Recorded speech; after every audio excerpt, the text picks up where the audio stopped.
Coach Corey Wayne, and this is my video coaching newsletter. And the topic of this newsletter is going to be 2 women are crazy for me. Well, that's a good problem to have. Well, I've got an email here from a viewer who's doing really well applying the things that I teach, and now he's got 2 women. One of them he hooked up with and got laid the first night on their first date. And the second one, I think he's been out with her twice, he says, and it's gotten close to the point where they've hooked up, but not quite yet. But he's really into the second one. He thinks that she could be a great long-term candidate. And now he's feeling a little overwhelmed because both these girls are blowing up his phone. They're after him, and they want to spend more time with him. So now he sees 2 women, and he's got 2 choices. And he says he's never really dated a lot and had options like this. He's never been a player, and so he's feeling a little overwhelmed. So I've got a quote that I'd like to share with you before we get into his email. Success tends to breed more success.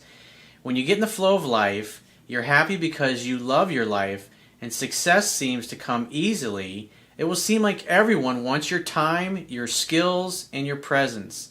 The key is to know what you want, what your outcome is, and what is most important to you in order to capitalize upon and choose the right options so your success continues to expand, instead of getting caught up trying to please everyone and be all things to all people.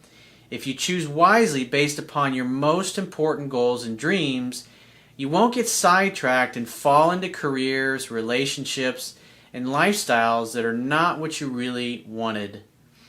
This brings up a really good point, because when you start to succeed, you start to do well in life, not only in your personal life, but your business does well, your career does well, you're happy, you're seen as a leader. It's just amazing how many people want your time and they want to hang out with you. Your career might be taking off, and then what happens? You got headhunters that start calling you and want you to change jobs and change companies. You start dating women, you start becoming real successful and having a lot of choices. Girls hear about you, they find out about you. And so you start having a lot of options. And the key is to know what you want, to know what your outcome is, because when you have all these people that want your time, it's like the same thing like with business. If you're a successful entrepreneur and you're doing well, everybody wants to come work for you. And they know you have money. Everybody wants you to invest in their company or their next idea. And when these things start happening and flowing, it's easy to just start going after the squeaky wheel, so to speak. But that's why it's so important before you get yourself in these situations that you know what it is that you want and what's really most important to you, instead of just kind of going with the flow of things and just going with whoever pulls you in whichever direction.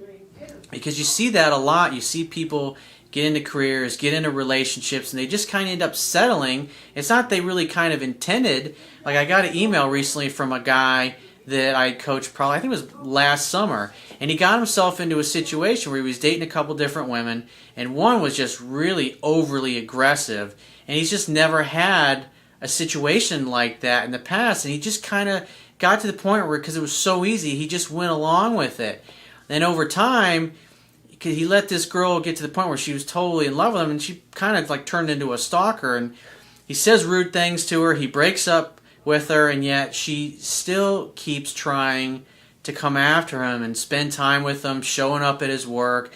And he just feels like shit now because he just let this kind of happen to him, instead of just casually dating her and keeping his options open, because he had somebody pursuing him so strongly and so heavily, which was the opposite of what he was used to.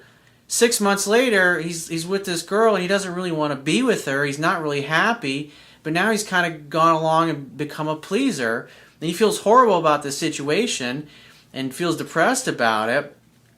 And he's just totally got sidetracked from what he really wanted in the first place, which is somebody that he really liked, was really sexually attracted to, he had great chemistry with, and had great fun with.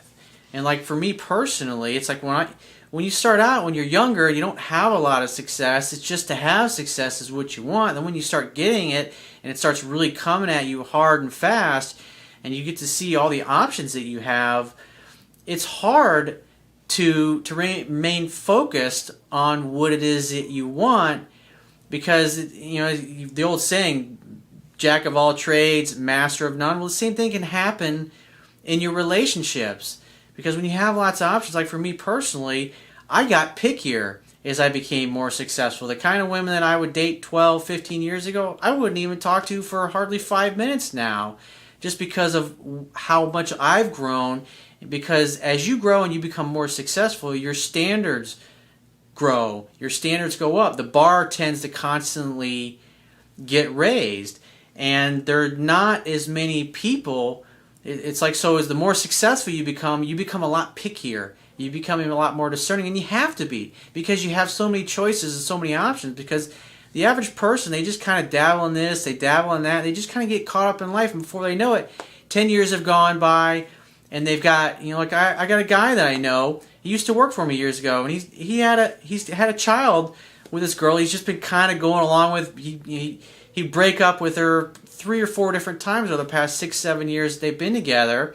He's going home at night. He's getting shit-faced. He's got his little baby, and he starts pounding the Absolute and Cranberry every night, and he's still banging 4 or 5 other girls on the side, and his girlfriend, who's now he's engaged to, thinks that he's totally faithful, and he's fucking miserable. He's like, and he just kind of went along with life, and that's what could happen. You don't want to be that guy, and that's why it's important to know what you want before you really get started, because you don't want to end up like that, because then you end up like living somebody else's life, and you're like, well, you don't even recognize who you are anymore, because you're really not doing what's in your own best interest.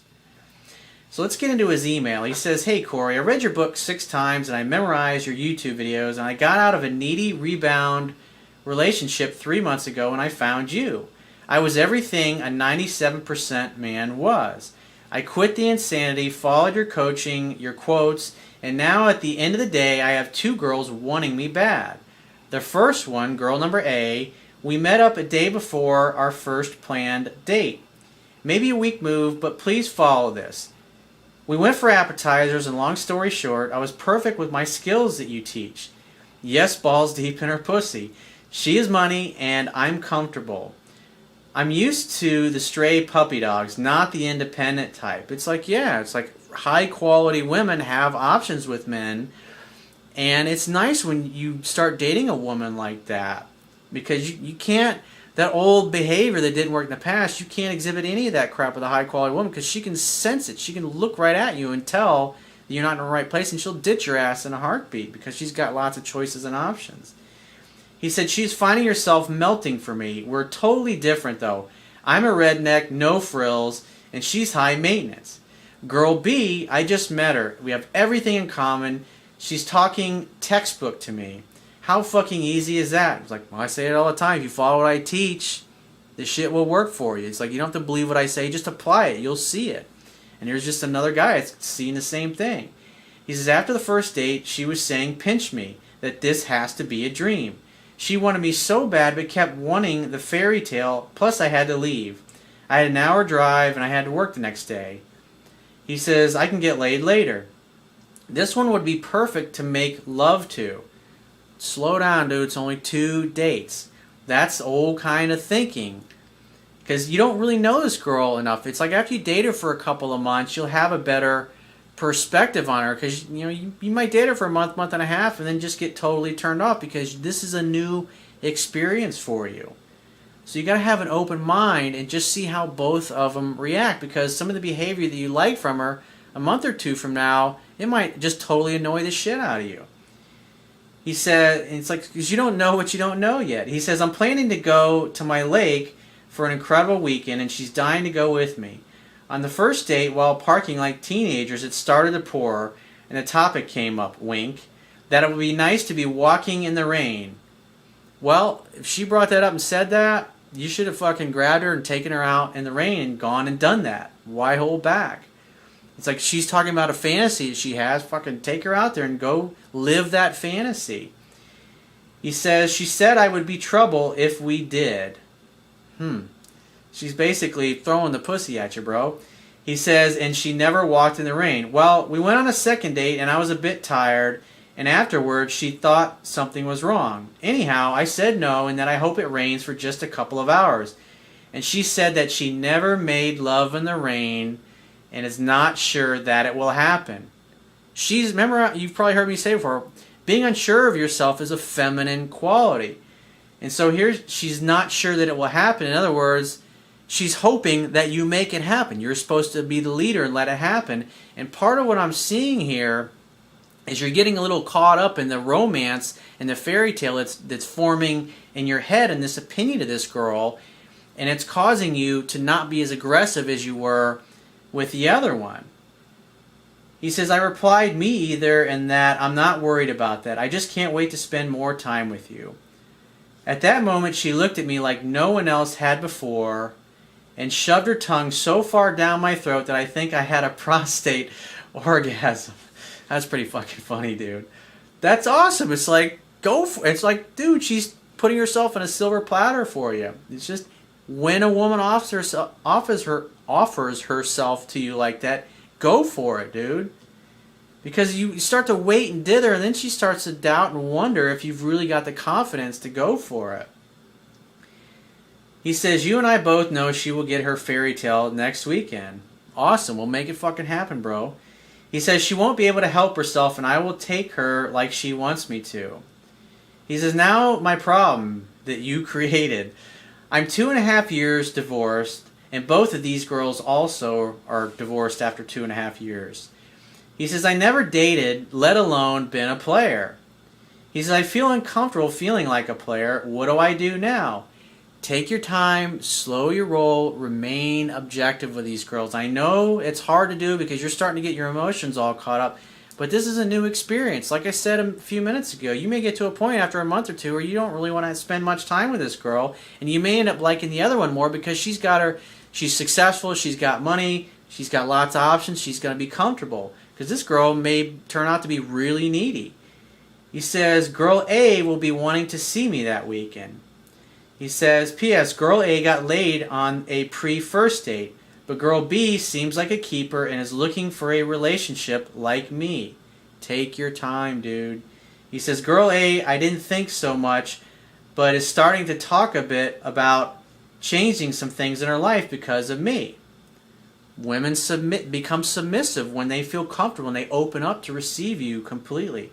He says, I know that would be unhealthy. Do I tell her I started dating another girl? He says, help, you got me into this mess. Just tell her, like, if a woman, because women do this to guys all the time, if they're trying to push you further than you're really ready to go yet, and they want to get serious with it, just tell them, just say, I'm not ready for a relationship yet. I just want to continue, let's not complicate things. Women say that all the time to guys as well. Just say, let's just take it day by day and see how it goes. I don't want to rush things. And just make it clear, because like I said, like I was talking earlier about one of my other clients, you don't want to get yourself into a situation where you're just going along with a girl because you've never had these options and you're afraid to stand up to her, and you got to be clear about what it is that you want. That is so fucking critically important, because you end up having kids, and just in months from now, a couple years from now, you'll have this life, and you're like, I don't even recognize who the fuck I am. This is not what I intended to do. And then you're not going to be happy in that situation either. So if you've got a question or a situation or a challenge you'd like to get my help with personally, the quickest way is to book a paid phone coaching session. You can do that by going to my website, click the products tab, which will be at the top of your screen, and just follow the instructions for booking a paid phone coaching session with yours truly. And I will talk to you soon.